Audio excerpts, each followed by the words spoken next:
I'm here with Hillary Wilkinson, who is the Director of Programs and podcast host for Healthy Screen Habits, which is a nonprofit organization working to bring awareness of the effects of technology and social media use on the brain and well-being. Their mission is to empower families to create healthy habits for screen use and to maintain technology as a tool and not as a replacement for human connection. Hillary holds a Master's of Education and teaching credential from UC Santa Barbara and taught pre-tween aged kids prior to co-founding Healthy Screen Habits. Thank you so much, Hillary, for speaking with me. I'm so happy to be here. Thank you for having me. Awesome. So I wanted to start with what are the most problematic screen use issues that you see in your work at Healthy Screen Habits? Yeah. It's really kind of the question for our times, isn't it? And I think it's easy to use tech as a scapegoat for a lot of what we see going on. And so when you break down kind of the biggest challenges of our times with people, it tends to be what we're seeing more and more is it's relationship based.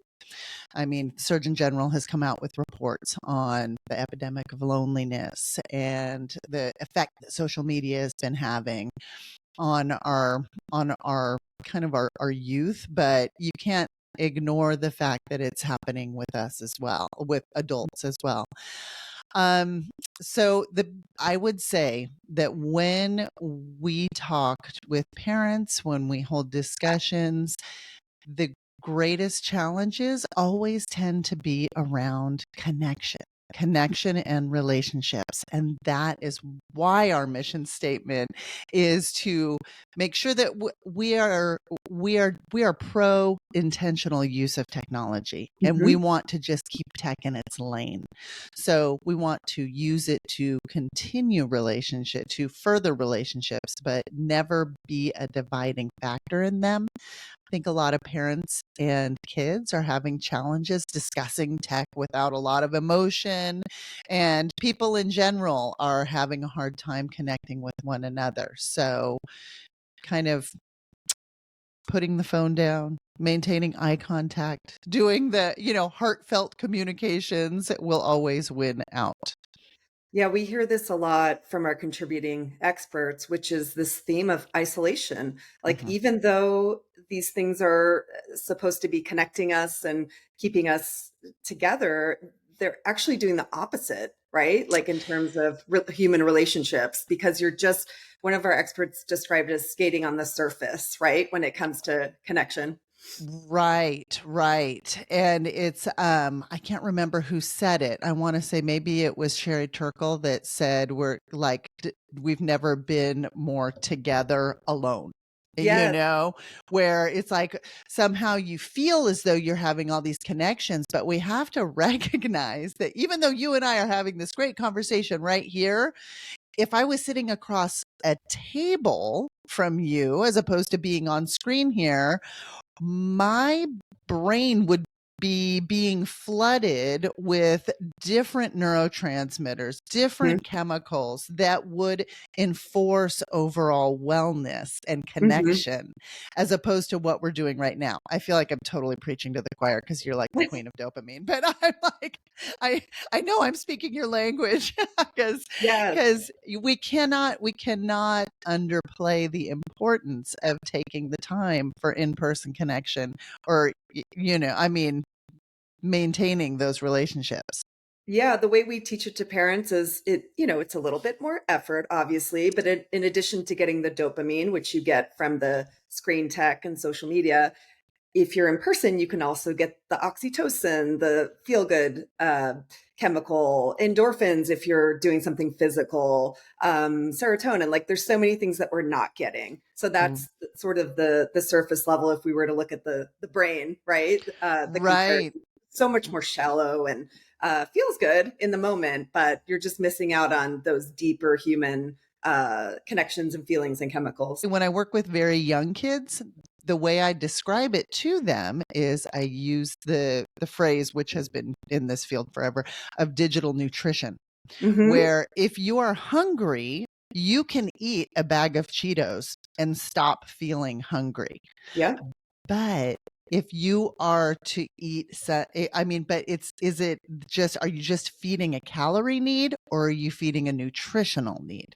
So what you want to do is go for nutritionally dense communications, nutritionally dense, activities, as opposed to just having the bag of Cheetos, which may be scrolling on social media. You Yeah. want to have, a sandwich. Yep. Yeah, we use the food metaphor all the time. I think it's so useful. Mhm. Okay, so speaking of, working with families, what are some tips that you can use to combat problematic screen time? What are Yeah. some of the things that you give to families in terms of tips? For sure. And these are all for free. They're right on our website, healthyscreenhabits.org. And right up front, we really distilled down what we think are the 5 core habits for healthy screen life, because tech is certainly here to stay. And like I said, that we are not interested in making it go away. We just want it to stay in its lane. Yeah, So the first habit is to, anytime you're engaging with your phone, is kind of ask, what's my purpose? Like, yeah, think to yourself, what am I doing here? And to keep yourself on the rails. And then it's beneficial if you can kind of ask yourself a second question of like, how long do I think this is going to take? Because that will help you kind of, like I say, put up those guardrails of making sure that you know what your intent is in this tech, interacting with technology. It's best if you are with kids to narrate your purpose while you're hmm, doing it. So when you pick up your phone, tell them. It's like when I taught first and second grade, I used to tell parents, when you are teaching writing, you have to kind of like open up the top of your brain and let kids know what I'm thinking, where I'm starting, what is happening. So if I'm picking up the phone, for example, it's my mom's birthday this weekend. I today my daughter's in her teens now, and I still say, oh, I've got to text Nana to make sure that she knows I've got the plates, so just yeah, letting them in on that. The second habit that we have really has to do with social media and posting anything online, and that's what we call the grandma rule. And it's kind of like, that filter of, would you want grandma to see it? yeah, So most kids understand that when you kind of can explain, they get hit very early on with your digital footprint is forever and all of this stuff. I mean, I almost, it's like that gets covered so much in schools now hmm, that if you start referring to that way, you might get a little bit of eye rolls. And I know. So coming in with it being like, oh, the grandma rule. Oh, would grandma want to see that? Would you be comfortable if grandma heard you talking like that? yeah, That's a good filter. Our third habit is to put your phone away or set it to silent mode when you're working on important tasks. We need time to marinate in thought. We need time to be intentional. And that includes when, of course, like I keep coming back to this whole thing of being connected with people, it includes when you're with people. You want to be very intentional. If you are at a place where you're expecting something, or you're just not in a place where you can have it off and away, at the very minimum, put it face down. Just put it on vibrate and put it face down so that your eyes aren't continually flicking over to the screen, because every time you're breaking that communication thread with your audience or with the person who you're sharing with, every time you're doing that, you're sending an implicit message of whatever's on that device is more important than you. yeah, And that's part of why people are living in isolation. Our fourth habit is very, very strongly put a curfew on your phone use, put a curfew on your device use, and decide on a time that you're going to turn your phone in for the night. Okay, you can do this easily on Apple and on Androids by using screen time apps, and you can turn off your phone. You can, just set it to go to dark or no longer functional practically. There are always exceptions.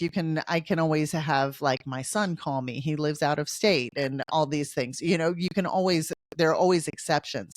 But the biggest, most important part is protecting your sleep by charging your phone and your other devices.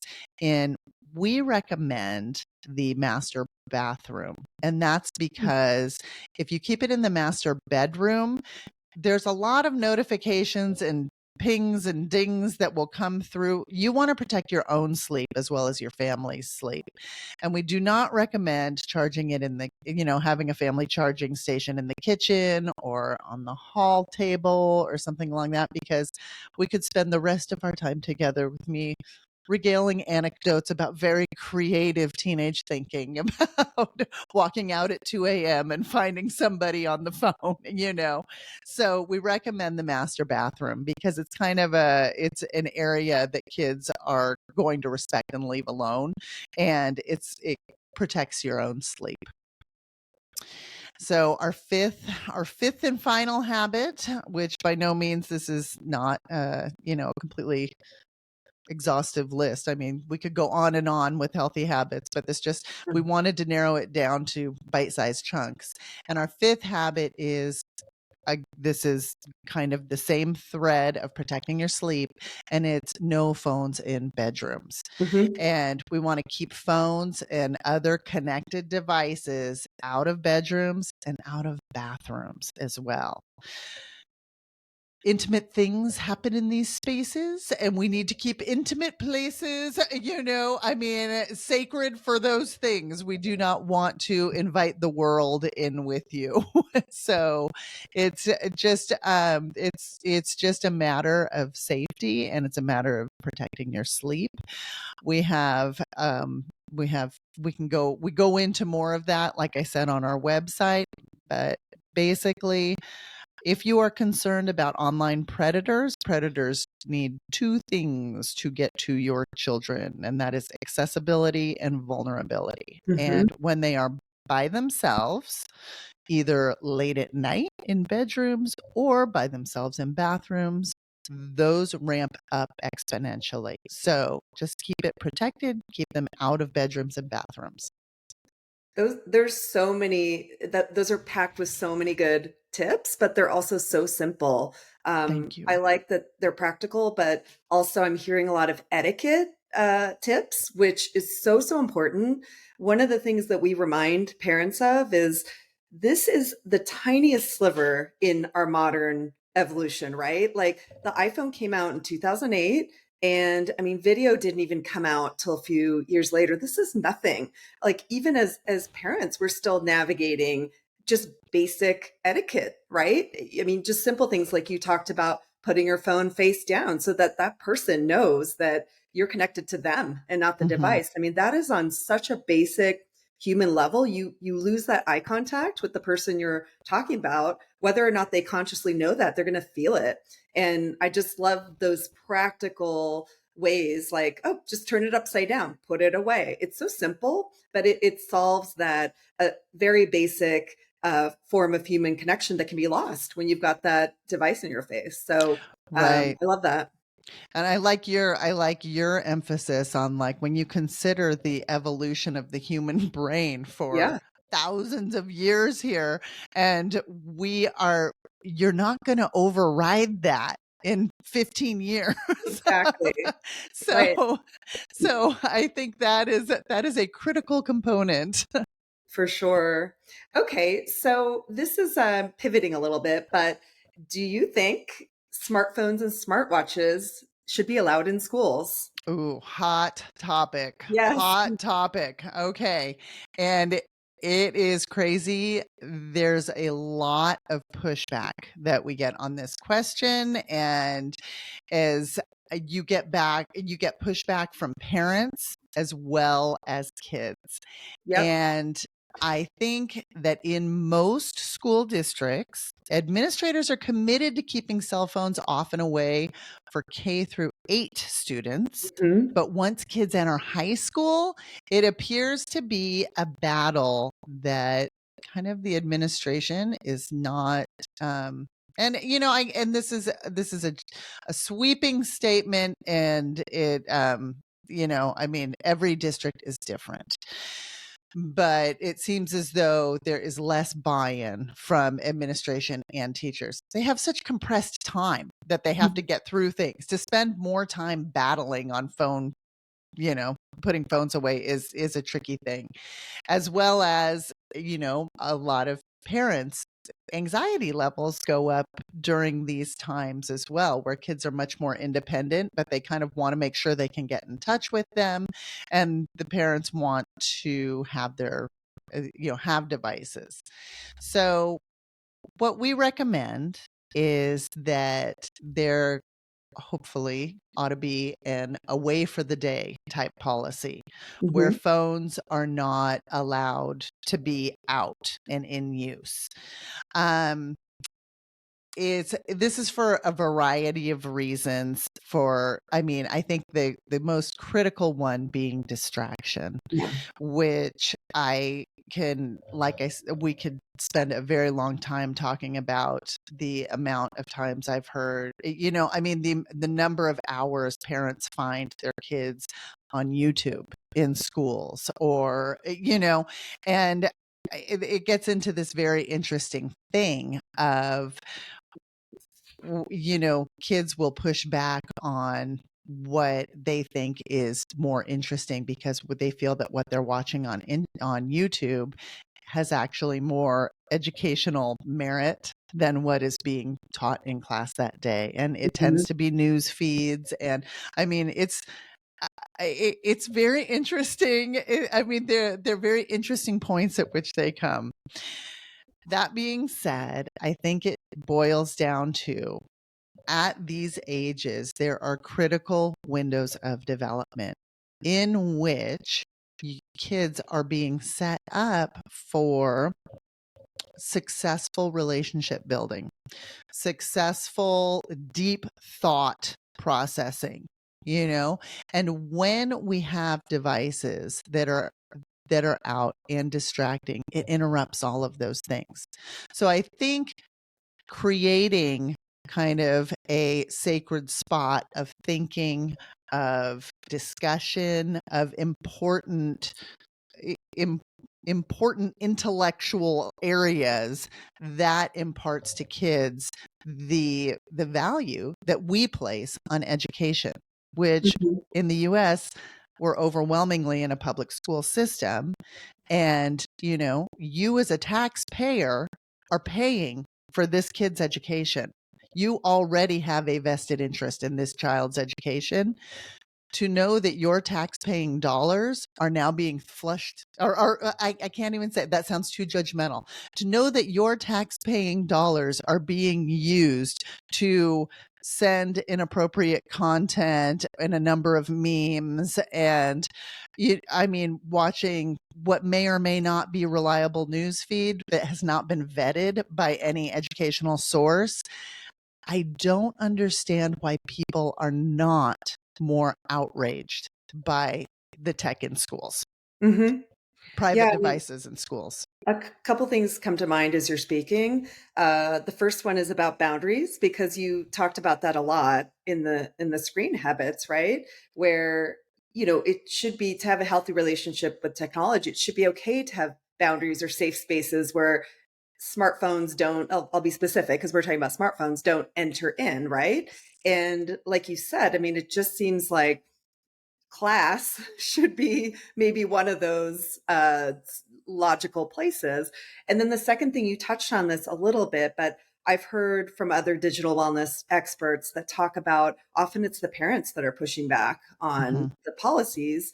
And it has to do with frankly, them wanting to be able to reach their kids in an emergency. And I'm just going to say it, they're really thinking about school shootings, which is Yes. sad that is what they have in their mind. But emergency management specialists have said again and again that actually the presence of phones in those situations is actually distracting and counterproductive to the situation. They're loud, distracting, right? When you should be focusing on the emergencies. Uh, so it's complicated, but it's just interesting to me that it's the parents that I hear over and over again are the ones that are pushing back more Yeah. than anything.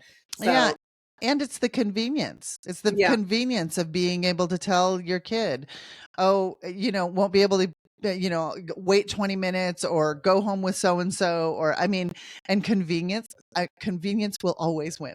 We are yeah, the law of the least in our species. I mean, that is what our species follows is, the law of least resistance. So yeah. convenience will always win.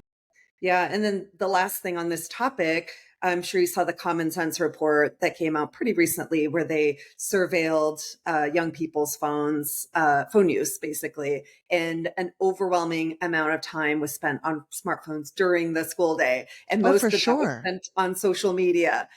So these are not essential tasks, like going back to the idea of tech being a tool, which we all agree with and model. That's just not what's happening. And it's not the kid's fault. These things are designed to be distracting. They're designed to Absolutely. make you want to watch the YouTube feed over listening to your teacher, which is much more difficult, right? It's the path of least resistance that you want, Right. especially at that age. So Yeah, no, learning is hard. yeah, Learning happens at the edge of our comfort boundaries, yeah, okay? And what our phones do is they loop us back in to that area of comfortability. yeah, So if you are continually being pushed into discomfort, you're by nature, you're going to try and get back to a more comfortable spot. yeah, So it makes sense to me. It completely makes sense to me. yeah, And when you're dealing with, I mean, brains that do not have a fully developed prefrontal cortex, they don't have those, the pumping the brakes mechanisms of recognizing, oh, I really don't want to do this right now, but it's what I should do. yeah. I mean, it is not a fair fight. It's been said No, again and again. And I could not agree with you more. It is not their fault. yeah, It is up to us to instill and to install the safety belts, yeah, the airbags, to draw another analogy, which is very common in this realm of cars. And when cars first hit the road, it was, every man for himself. And then as we got more and more cars on the road, people started realizing, oh, we actually need some training practice with this. Oh gosh, we need some safety implementation. We need some standardization of rules hmm, and what's acceptable behavior on the road. Oh, everybody stops at an intersection. Oh, okay. And I feel like we are in a hyperspace of that right now. yeah. I agree. Interesting. Well, let's talk a little bit. So, adding on to the smartphones, let's talk about slow tech families. So, these are families that are choosing to pace the introduction of tech a little bit more. So, what are the best alternatives to smartphones for those types of families that want to wait and make it more gradual? Yeah. Yeah. So every family's different, right? I'm using a lot of analogies here in this conversation, but for this, I talk about banana bread. Okay. Most people can agree that banana bread is a pretty good thing in life. Okay. And that being said, you go to any person's home and they generally have their own recipe for banana bread. So some have walnuts, some have chocolate chips, some are just straight up hardcore bananas, some have, some sneak in spinach, some do all these things. But everybody agrees that banana bread is good generally, or you could use chocolate chip cookies, whatever. So that being said, a tech plan is good. Okay. It's however that tech plan exists for your family, you get to decide whether it's the walnuts, whether it's the chocolate chips, whether it's the spinach. But that being said, all tech plans are good. So we offer a free family tech plan on our website. Um, that kind of walks people through the ability to do this, but specifically for slow tech families is those are your words. I kind of like it. The slow tech families and kind of alternatives, as you'd say, to smartphones. There are plenty of devices out there on the market now, and we have kind of like graduated stages. There are items like the Gab wireless phone, which is a kind of a first phone. It keeps it simple, just keeps it at calling and texting, basically. There's also different companies right now that are like, there's a company called TrueMe and Pinwheel. Mhm. Then those are kind of best long-term beginner phones. They are call and text, and you can add useful apps as you feel your kids need them and is ready for them. There's also devices like Cosmo. There's monitoring and filtering programs like Bark. Um, we are it's hard to say, what's going to work best for your family. I Mhm. can tell you what has worked the best. So at Healthy Screen Habits, we are 4 moms with a total of 14 kids amongst all of us. So we test everything. And the current fave would be the TrueMe phone for Okay, us. We have a promo code, which is HS Habits, which will get you $50 off your first phone. cool. Yeah, but it for one, it's for a couple of reasons. It's actually they're a Samsung device, so the kids don't have that visual marker of it being different. Right. When you hit middle school and early high school, that tends to be kind of important. Sure. The camera is really good on it, which the photo options are really big. And like I said, being able to add in apps, and all the apps are vetted by Okay. TrueMe. So that's our current fave. But It's a lot of people want to just go straight to a flip phone, where they're Mhm. like, "Oh, we're gonna bypass all of this. We're just gonna go to a flip phone." Be careful. Some of them, they still can have internet browsers. Yep. So, and I mean, I think the thing that I want to reiterate again and again is the very best filter that you have. If you are looking for a monitoring company or a filtering device, or not device, but a filtering product, the very, very best product you have is free, and that is your relationship with your child. Yeah. You need to have lots and lots of these conversations about just your ongoing relationship with tech, what's happening. It's like staying hydrated. You cannot have one big conversation and think that you're done. You can't drink a gallon of water on Wednesday and think you're going to be hydrated come Saturday for your run. You've got to have lots of sips of water all along the way. What we tell the younger families is basically anything open-ended is going to be a little bit more problematic, right? So Mm-hmm. access to the web, I mean, the web, I can't believe I'm still saying this, but it's still the Wild West, even after Mm-hmm. all this time. And you mentioned parent controls. Yeah, obviously that's a good thing, but kids are super smart. And, whether they can get it on their own phone, their friend will have a wide open phone, right? So having Completely. those conversations, I totally agree, is more important than anything because you can't lock them down. They're going to find, I mean, I've heard endless stories about kids being able to figure out how to install Instagram, even if they had parent controls blocking it. There's workarounds. Kids are super smart. So those are the things that come to mind. And then I'm going to add one. This is for the younger kids. AirTag them. Like if you're worried about safety, that's what I do with my kids. You put it on if you're in a public space or somewhere that's somewhat, closed, but they could still maybe wander off and you need to find them. You can even send a little ping and make a plan like, hey, when you hear the ping, meet me here. It gives them a little bit of freedom, but Yeah. it's a So good first step. how do you can like do you put it on a belt? How do you do that? Because These are like I really, would think that for my kids are beyond the age of that, but yes. I'm just thinking back to my toddler and elementary school days. I think those things would be under the sand, under the wood chips of the Yes. playground. So, So we actually did a post on this recently. There's a bunch of different ways they make a little cute thing you can put on their shoe. There's a thing you can pin inside their clothes. There's a watch, where you can attach it like a watch. There's so many different ways to do that. It's just this more for the little kids, yeah, so you don't yeah. feel like you have to get them the smartwatch or the phone too early, just for safety, for the Hmm. families that are just looking for the safety Yeah, a aspect. lot of it's, yeah, no, Yeah, it's a lot of it's managing your own anxiety, exactly. which Yeah, is a real thing. It's a I real thing. I heard a term recently called surveillance parenting, and not to digress, but it's this idea that we think we're being safe by giving kids these devices, whereas if you look at actual crime data and things like that, like it's actually the kids are safer these days than they are a long time ago, but it just feels worse, right? Because we have all the access to the information that's telling us all these things.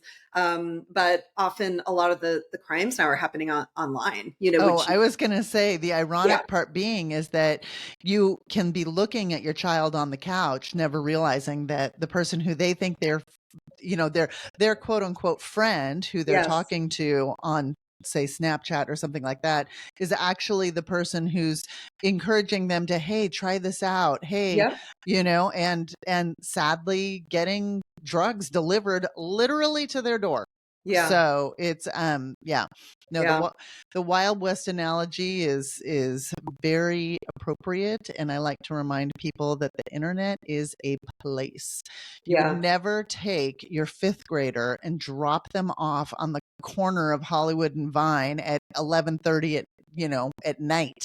yeah. And but yet that is what we do every day with our kids when you put a fully loaded phone in their Hmm. hands.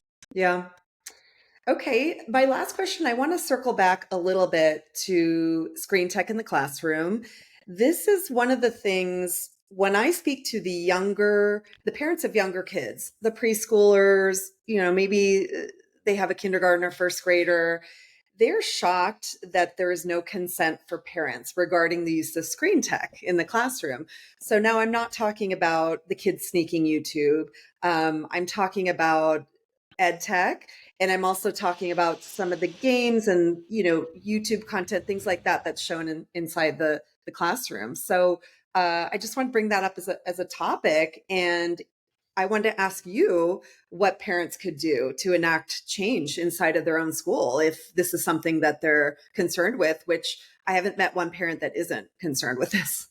Yeah, yeah, and that is a shift that I have certainly seen within the past few years. And Hmm. I think that this is one of the positives that came out of parents literally having to go to school with their kids, Yeah. you know, is they got a real front seat view of what was going on. And I don't think that was a bad thing.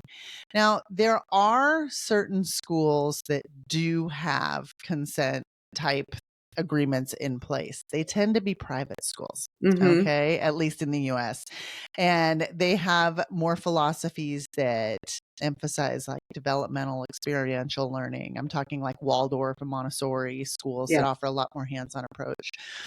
And I think if parents are interested in enacting change in classrooms, it's tricky.